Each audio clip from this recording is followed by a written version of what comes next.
From helping you walk after an injury to making sure that every step is pain-free, physiotherapists help bring movement back to life. Every year on September 8th, we honor physiotherapists across the globe, the people who help us heal, recover, and move freely again.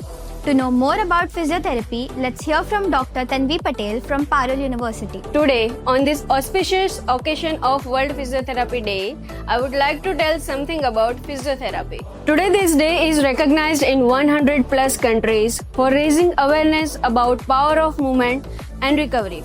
Physiotherapy is not just about treating injuries, but it's also about restoring confidence, rebuilding strength, and empowering lives.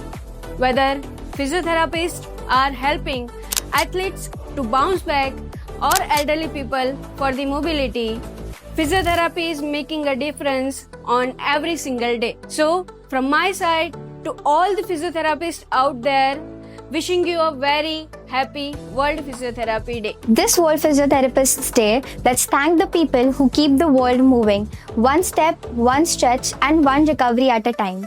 Because when they move us, we move the world.